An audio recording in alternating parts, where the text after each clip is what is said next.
Hello everyone. बच्चों, आज हम लोग पढ़ेंगे रेजिस्टेंस के बारे में। रेजिस्टेंस क्या होता है, इसका कारण क्या होता है और रेजिस्टेंस किन किन फैक्टर पे डिपेंड करता है। तो सबसे पहले हम लोग जानते हैं व्हाट इज रेजिस्टेंस। तो बच्चों, रेजिस्टेंस जो है वो रेजिस्ट वर्ड से बना है। यहाँ पे आपको दिख रहा होगा रेजिस्ट।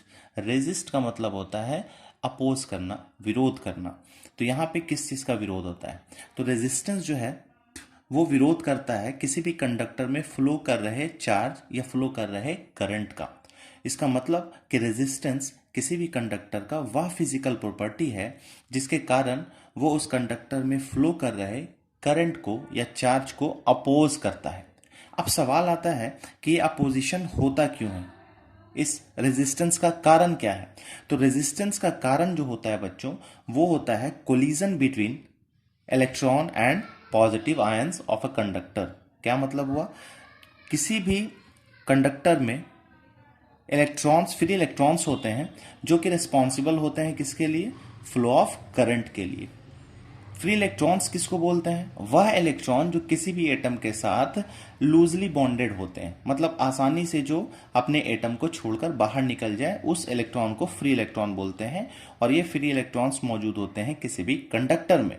तो जब किसी भी एटम से इलेक्ट्रॉन निकलेगा तो वो एटम कैसा हो जाएगा? पॉजिटिवली चार्ज हो जाएगा। यहाँ पे मैंने कुछ एग्जांपल लिखा है। हाइड्रोजन से इलेक्ट्रॉन निकला, H+ बन गया, पॉजिटिव आयन।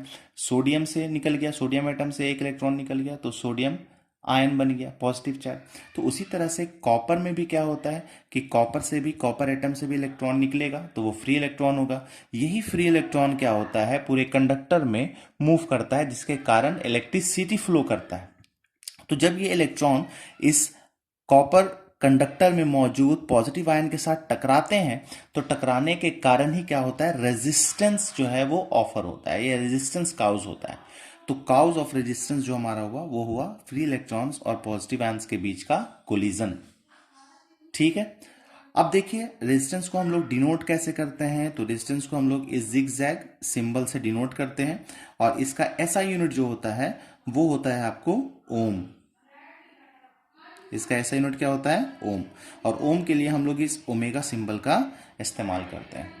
बच्चों, अब हम लोग देखेंगे कि ये रेजिस्टेंस किन किन फैक्टर पे डिपेंड करता है, किस चीज के घटने और बढ़ने से रेजिस्टेंस भी घटता या बढ़ता है। तो बच्चों, रेजिस्टेंस किन किन फैक्टर पे डिपेंड करता है? तो सबसे पहला फैक्टर है आपको कंडक्टर का लेंथ। लेंथ के कंडक्टर के लेंथ पे रेजिस्टेंस कैसे डिपेंड करता है? तो जैसे जैसे हम लोग लेंथ को बढ़ाते हैं वैसे वैसे रेजिस्टेंस भी क्या होता है? इंक्रीज करता है। अब क्यों इंक्रीज करता है इसको थोड़ा समझ लें हम लोग। देखिए, अभी हमने बताया था कि रेजिस्टेंस का कारण क्या होता है? कोलिजन होता है। इलेक्ट्रॉन और पॉजिटिव आयन के बीच में जो कोलिजन होता है, टकराव होता है, उसी के कारण क्या होता है? रेजिस्टेंस पैदा होता है। अब यहाँ पे आप समझिए, हमने दो वायर ले लिया है, दोनों सेम नेचर का वायर है, कॉपर का वायर है, लेकिन एक का लेंथ हमने L लिया और एक का लेंथ हमने इससे डबल ले लिया, 2L ले लिया। दोनों का थिकनेस भी क्या रखा हमने? सेम रखा है, सिर्फ चेंज किया किसको? लेंथ को। तो अब मान लेते हैं यहाँ पे कोई एक फ्री इलेक्ट्रॉन्स है, तो इस इलेक्ट्रॉन को L लेंथ तक चलना है और इसके रास्ते में मान लेते हैं कुछ पॉजिटिव आयंस है। हमने यहाँ पे मान लिया कि 4 पॉजिटिव आयन है, तो ये इलेक्ट्रॉन 4 पॉजिटिव आयन के साथ टकराएगा।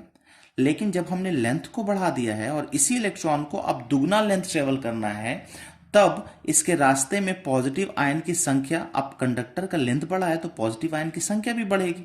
तो पॉजिटिव आयन की संख्या जब बढ़ेगी तो कोलिजन भी क्या होगा? ज्यादा होगा। तो कोलिजन जब ज्यादा होगा तो हम लोग जानते हैं कोलिजन ही कारण होता है रेजिस्टेंस का। इसका मतलब मोर कोलिजन देन मोर रेजिस्टेंस। और ये कोलिजन ज्यादा क्यों हुआ? मोर रेजिस्टेंस, कोलिजन ज्यादा क्यों हुआ? क्योंकि लेंथ हमने बढ़ा दिया। तो पता ये चला कि अगर हम लोग लेंथ को बढ़ा देंगे तो रेजिस्टेंस बढ़ जाएगा और लेंथ को घटाएंगे, लेंथ को अगर हम लोग क्या करेंगे? घटाएंगे तो रेजिस्टेंस भी क्या होगा? घट जाएगा। लेंथ को अगर मान लेते हैं हम डबल कर देते हैं तो रेजिस्टेंस भी हमारा कितना हो जाएगा? डबल हो जाएगा। मान लेते हैं अगर इस वायर का अगर रेजिस्टेंस अगर 10 ओम है तो इसका कितना हो जाएगा? 20 ओम हो जाएगा। आ रही बात समझ में? अगर हम लोग उसी तरह से लेंथ को आधा कर देंगे तो रेजिस्टेंस भी क्या हो जाएगा? हाफ हो जाएगा। ठीक है, चलिए अब हम लोग देखते हैं सेकंड फैक्टर। दूसरा फैक्टर जो होता है वो होता है इस कंडक्टर का थिकनेस, जिसको हम लोग एरिया ऑफ क्रॉस सेक्शन भी बोलते हैं, है ना, एरिया ऑफ क्रॉस सेक्शन भी बोलते हैं, area of cross section, area of cross section, या हम लोग इसको थिकनेस ऑफ वायर भी बोल सकते हैं, थिकनेस ऑफ वायर या कंडक्टर। तो ये रेजिस्टेंस जो होता है वो area of cross section thickness के क्या होता है, इनवर्सली प्रोपोर्शनल होता है। कैसे प्रोपोर्शनल होता है, इनवर्सली प्रोपोर्शनल होता है। एक्सपेरिमेंटली देखा गया कि हम लोग दो कॉपर वायर ले लेते हैं, हम लोग दो कॉपर वायर ले लेते हैं, सपोज कर लिया हमने यहाँ पे एक कॉपर वायर है, इसका कुछ थिकनेस है, इसको हमने जोड़ दिया है किसी पोटेंशियल डिफरेंस के साथ। मान लेते हैं पोटेंशियल डिफरेंस इस सेल का जो है वो कितना है, वी है ना। अब हमने क्या किया, इसी लेंथ का, सेम लेंथ का एक कॉपर वायर लिया, लेकिन थोड़ा सा इसे थिकर ले लिया। क्या ले लिया, थिकर ले लिया। इसको भी फिर हम लोग सेम वोल्टेज के साथ कनेक्ट करते हैं, जैसा हमने पहले वाले में वी वोल्टेज लिया, तो इसमें भी कितना देते हैं, वी वोल्टेज ले लेते हैं, हम लोग वी वोल्टेज ले लेते हैं। तो देखते क्या है कि इसमें जितना करंट है, मान लेते हैं इसमें करंट अगर हमारा I is equal to 2 ampere flow कर रहा है, तो हमने इसका मान लेते हैं एरिया ऑफ क्रॉस सेक्शन अगर ए है, और इसका क्रॉस सेक्शन हम लोग कितना ना मान लिए, 2a मान लिए, तो हम लोग देखते हैं क्या कि इसमें जो करंट होगा वो करंट क्या हो जाएगा, इससे जस्ट डबल हो जाएगा, यानी कितना हो जाएगा, 4 एम्पेयर फ्लो करने लगेगा। बात समझ में आ रही है। ये 4 एम्पेयर करंट इसलिए फ्लो करने लगा क्योंकि रेजिस्टेंस इसका क्या हो गया होगा, कम हो गया होगा। तो पता ये चला कि अगर हम लोग थिकनेस को बढ़ा देंगे, वायर की थिकनेस को बढ़ा देंगे, तो क्या हो जाएगा, रेजिस्टेंस हमारा जो है वो क्या हो जाएगा, घट जाएगा। रेजिस्टेंस घट गया, इसीलिए करंट का अमाउंट थिकर वायर में ज्यादा हो गया, है ना। तो रेजिस्टेंस और एरिया ऑफ क्रॉस सेक्शन में कैसा रिलेशन होगा, इनवर्स रिलेशन होगा। अब सवाल आता है कि किस तरह से, क्यों जो है ये थिकनेस बढ़ने से आपका रेजिस्टेंस बढ़ जाता है ना। तो आप इसको ऐसे समझ सकते हो कि दो रोड है, एक नैरो रोड है और एक वाइड रोड है ना, एक चौड़ी सड़क है और एक पतली सड़क है। तो जब गाड़ी चलेगी, है ना, कोई व्हीकल अगर चलेगी, तो व्हीकल को टकराने का खतरा, व्हीकल को टकराने का खतरा इस चौड़ी रोड में ज्यादा होगा या संकीर्ण रोड में ज्यादा होगा। तो आप बोलोगे सर पतली रोड में जो है गाड़ी को टकराने का खतरा ज्यादा होगा। अब इसी गाड़ी को आप कंपेयर कर दीजिए इलेक्ट्रॉन से। तो जब वायर पतला होगा तो इलेक्ट्रॉन को टकराने का खतरा जो होगा वो ज्यादा होगा, कोलिजन ज्यादा होगा। लेकिन जब वायर थिकर ले लेंगे तो इलेक्ट्रॉन के टकराने का, कोलाइड होने का चांसेस क्या हो जाएगा, कम जाएगा। इसीलिए जब हम लोग क्या करते हैं, area of cross section in thickness को बढ़ाते हैं तो रेजिस्टेंस क्या होता है, घट जाता है। क्लियर है। चलिए अब ये दोनों को जब हम मिला देते हैं तो हमें एक रेजिस्टेंस का फॉर्मूला मिलेगा, resistance is equal to rho into L by A. यहां पे आपको एक नया टर्म आया होगा, इस सिंबल को हम लोग पढ़ते हैं रो। क्या पढ़ते हैं, रो। और ये होता क्या है, ये होता है रेजिस्टिविटी। क्या होता है, रेजिस्टिविटी। अब थोड़ा सा इसके बारे में हम लोग जान लेते हैं कि ये रेजिस्टिविटी क्या है और ये रेजिस्टिविटी किन किन फैक्टर पे डिपेंड करता है। उसके बाद हम लोग इस रेजिस्टेंस रिलेटेड कुछ न्यूमेरिकल बनाएंगे, तो आपको रेजिस्टेंस वाला जो टॉपिक है पूरी तरह से क्लियर हो जाएगा। बच्चों रेजिस्टिविटी क्या होता है, रेजिस्टिविटी का डेफिनेशन क्या होगा, देखिए हमने लिखा it is nothing but the resistance of the conductor. Resistivity भी एक तरह का क्या है, रेजिस्टेंस ही है, लेकिन इसमें कंडीशन है। कंडीशन क्या है, वैसे कंडक्टर का रेजिस्टेंस ही रेजिस्टिविटी कहलाता है जिस कंडक्टर का लेंथ 1 यूनिट हमने लिया है और एरिया ऑफ क्रॉस सेक्शन भी 1 यूनिट लिया है। मतलब ये हुआ कि अगर हम लोग 1 मीटर लेंथ का एक वायर ले लें और 1 मीटर स्क्वायर उसका एरिया ऑफ क्रॉस सेक्शन रखें, तब उस केस में इस वायर का जो रेजिस्टेंस होगा वही क्या बन जाएगा, रेजिस्टिविटी बन जाएगा, है ना। हमने फॉर्मूला पढ़ा R is equal to rho resistivity into length by area of cross section. अगर इसको भी हम लोग 1 यूनिट ले लेते हैं और इसको भी 1 यूनिट ले लेते हैं तो हमारे पास R जो होगा वो रो के बराबर हो जाएगा, यानी कि रेजिस्टेंस जो हो जाएगा वो बराबर हो जाएगा किसके, रेजिस्टिविटी के। मतलब रेजिस्टिविटी भी एक स्पेशल टाइप का क्या है, रेजिस्टेंस है। इसीलिए हम लोग रेजिस्टिविटी को एक और नाम से जानते हैं, is also known as specific resistance. किस नाम से जानते हैं, स्पेसिफिक रेजिस्टेंस। ये स्पेशल टाइप का क्या है, रेजिस्टेंस है। उस कंडक्टर का रेजिस्टेंस जिसका लेंथ और area of cross section 1 unit होगा, उसे ही हम लोग क्या बोलेंगे, रेजिस्टेंस बोलेंगे। अब सवाल आता है कि ये रेजिस्टिविटी किन किन फैक्टर पर डिपेंड करता है ना, किन किन फैक्टर पर डिपेंड करता है। फैक्टर्स ऑन विच, ये भी आपको एग्जाम में आ सकता है, factors on which resistivity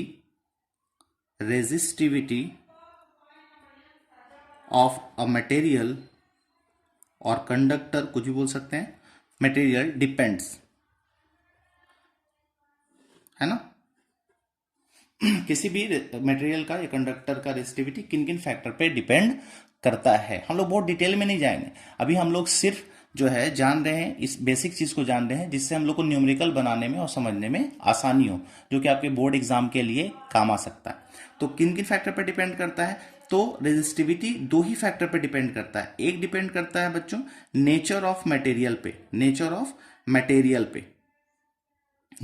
material पे। मतलब अगर हमारे पास दो वायर है, एक कॉपर का वायर है और एक हमारे पास एल्यूमिनियम का वायर है, तो दोनों की जो रेजिस्टिविटी होगी वो क्या होगी, अलग अलग होगी। मान लेते हैं इसका रो 1 है और इसका कितना है, रो 2, तो दोनों का रेजिस्टिविटी इक्वल नहीं होगा, बल्कि क्या होगा, अलग अलग होगा। तो अगर हमने मटेरियल का नेचर को बदल दिया तब उसका रेजिस्टिविटी भी क्या होगा, अलग होगा। दूसरा डिपेंड करता है बच्चों टेम्परेचर पे। किस पे डिपेंड करता है, टेम्परेचर पे, टेम्परेचर ऑफ मटेरियल। अगर हम लोग कंडक्टर के टेम्परेचर को घटाते और बढ़ाते हैं तो रेजिस्टिविटी भी घटता और बढ़ता है। तो रेजिस्टिविटी जो होता है वो डायरेक्टली प्रोपोर्शनल होता है, याद रखेंगे आप, temperature of material, temperature of material. मतलब अगर हम लोग टेम्परेचर को इंक्रीज कर देंगे तो रेजिस्टिविटी भी इंक्रीज करेगा, अगर टेम्परेचर को डिक्रीज करेंगे तो रेजिस्टिविटी भी क्या होगा, डिक्रीज करेगा। ठीक है। अगर आपसे कोई पूछे कि हमारे पास दो कॉपर का वायर है, एक कॉपर का वायर है हमारे पास 10 सेंटीमीटर का और एक कॉपर का वायर हमारे पास है 12 सेंटीमीटर का, तो बताइए दोनों के रेजिस्टिविटी में क्या फर्क होगा, दोनों का रेजिस्टिविटी कितना होगा। तो दोनों का रेजिस्टिविटी क्या होना चाहिए, सेम होना चाहिए, सेम होगा। क्यों, क्योंकि रेजिस्टिविटी जो है वो किसी भी कंडक्टर के शेप और साइज पर डिपेंड नहीं करता। लेंथ को हम घटा दे बढ़ा दें, एरिया ऑफ क्रॉस सेक्शन को घटा दे बढ़ा दें, उससे कोई फर्क पड़ने वाला नहीं है। अगर लेंथ अगर जिसका ज्यादा है या कम है तो रेजिस्टेंस दोनों का चेंज हो सकता है। अगर इसका रेजिस्टेंस R1 है तो इसका रेजिस्टेंस कितना होगा, R2 होगा, R1 होगा और R2 दोनों वेरी करेगा, लेकिन रेजिस्टिविटी दोनों का क्या होगा, सेम होगा। उसी तरह से अगर हम लोग क्या कर लें, एक थिकर वायर ले लें कॉपर का और एक थिनर वायर ले लें कॉपर का, तब दोनों की रेजिस्टिविटी क्या होगी, सेम होगी। बात समझ में आई। तो रेजिस्टिविटी सिर्फ और सिर्फ जो है इन दो चीजों पर डिपेंड करेगा। अगर आप नेचर बदल देते हो, दो अलग अलग आप मेटल ले लेते हो, दो अलग अलग कंडक्टर ले लेते हो, तभी उसका रेजिस्टिविटी चेंज होगा, या टेम्परेचर को बदलते हो तभी रेजिस्टिविटी चेंज होगा। अदरवाइज लेंथ के और एरिया ऑफ क्रॉस सेक्शन के थिकनेस के बढ़ाने और घटाने पे रेजिस्टिविटी को कोई फर्क नहीं पड़ता है। ये बात समझ में आ गई। चलिए अब हम लोग इस पे बेस्ड कुछ न्यूमेरिकल बनाएंगे। तो बच्चों हमारे पास एक क्वेश्चन है, a piece of wire of resistance 20 ohm is drawn out so that its length is increase to twice of its original length, calculate the resistance of the wire in the new situation. हमारे पास एक wire है दिया हुआ जिसका resistance 20 ओम है। बोल रहा है कि अगर इस वायर को खींचकर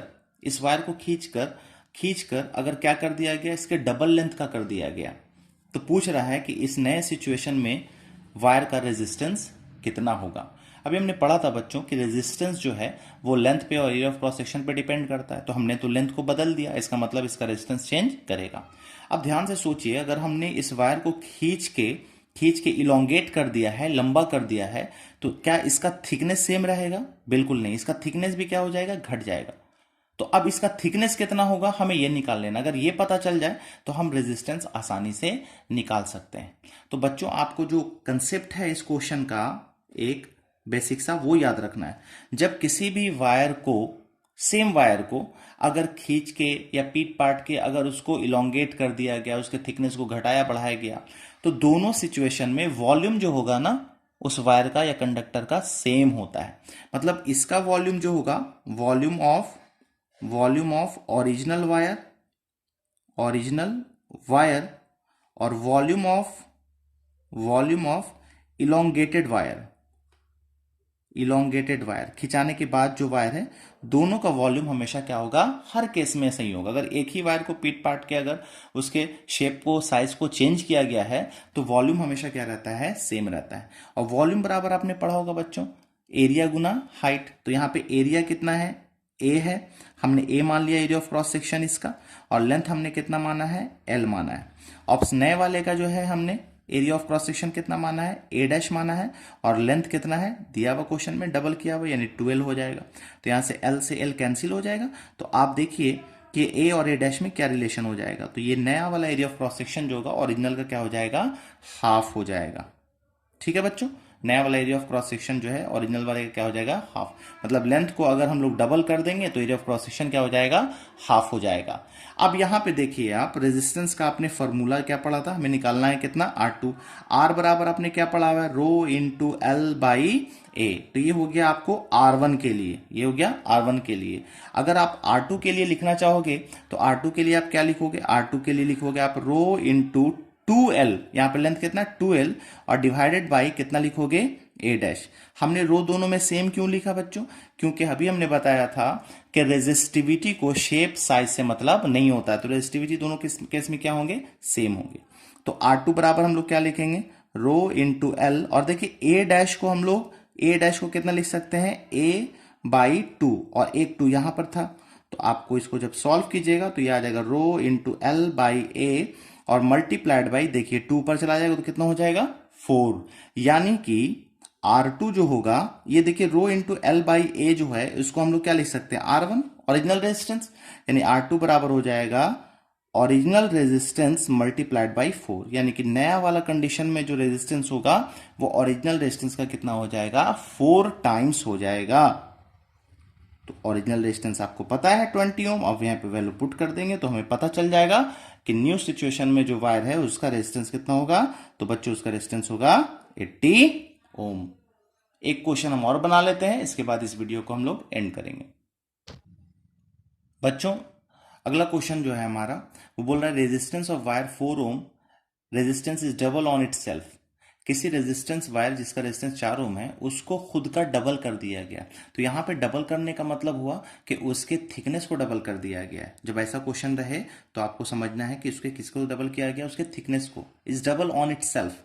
सपोज कर लें कि हमारे पास एक वायर है जिसका रेजिस्टेंस कितना दिया हुआ है, 4 ओम दिया हुआ है। लेंथ मान लेते हैं कितना है, L है।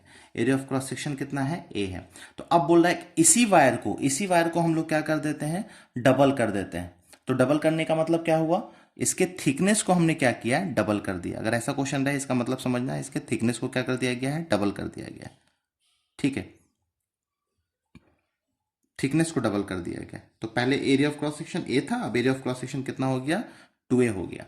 तो आप अभी पिछले क्वेश्चन में हमने देखा था कि अगर लेंथ हमने डबल किया था तो area of cross section half हो गया था। तो उसी का उल्टा आप समझिए, अगर एरिया ऑफ क्रॉस सेक्शन को डबल करेंगे तो लेंथ क्या हो जाएगा, हाफ हो जाएगा। लेंथ क्या हो जाएगा, हाफ हो जाएगा। ऐसे समझिए, हमारे पास ये पेन है, इस पेन को हमको क्या करना है, इसी पेन को इसके डबल थिकनेस का कर देना है। इसका मतलब क्या करना पड़ेगा, इसको अगर हम यहाँ से ब्रेक करके इस तरीके से एक के ऊपर एक डाल देते हैं दोनों पीस को, तो इसका थिकनेस क्या हो गया, डबल हो गया ना। उसी तरह का हमने यहाँ पे बनाया है, ये क्वेश्चन वही कह रहा है। तो थिकनेस को हमने क्या किया भाई, डबल कर दिया है। तो जाहिर सा बात है लेंथ क्या हो जाएगा, हाफ हो जाएगा। ठीक, तो अब देखिए फिर से वही कंसेप्ट लगाएंगे। ओरिजिनल वायर का निकालेंगे रेजिस्टेंस बराबर, तो क्या लिखेंगे, रो इंटू एल बाई ए। इस वायर का रेजिस्टेंस हमको नहीं पता है, मान लेते हैं इस वायर का रेजिस्टेंस कितना है, आर डैश है। तो आर डैश बराबर कितना लिखेंगे, आर रो इंटू एल की जगह पर अब क्या लिखेंगे, एल बाई 2, और ए की जगह पर क्या लिखेंगे, 2A। कितना लिखेंगे, 2A। रेजिस्टिविटी फिर से सेम होगा बच्चों, क्योंकि रेजिस्टिविटी जो है वो शेप और साइज पर डिपेंड नहीं करता है। तो फिर से वहां यहां पे वैसे ही करना है आपको, rho into L by A, rho into L by A अलग कर लेना है, और नीचे में बचेगा 1/4। तो R dash is equal to rho into L by A को हम लोग कितना लिख सकते हैं, ओरिजिनल रेजिस्टेंस आर इंटू 1/4। अब देखिए ओरिजिनल रेजिस्टेंस आपको दे रखा है कितना है, 4 ओम है, यानी कि 4 इंटू 1/4। इट मीन्स जो नया आपको वायर होगा नए कंडीशन में, उसका रेजिस्टेंस कितना हो जाएगा, 1 ओम हो जाएगा। उम्मीद करते हैं आपको ये क्वेश्चन और ये टॉपिक रेजिस्टेंस समझ में आ गया होगा। नेक्स्ट वीडियो में हम लोग सर्किट से रिलेटेड प्रॉब्लम को बनाएंगे। किसी भी सर्किट में सीरीज कॉम्बिनेशन को कैसे सॉल्व करना है, कैसे हम लोगों को सारे रजिस्टर का करंट निकालना है, वोल्टेज निकालना है, तो नेक्स्ट वीडियो में हम लोग इसकी बात करेंगे। ठीक है, थैंक यू।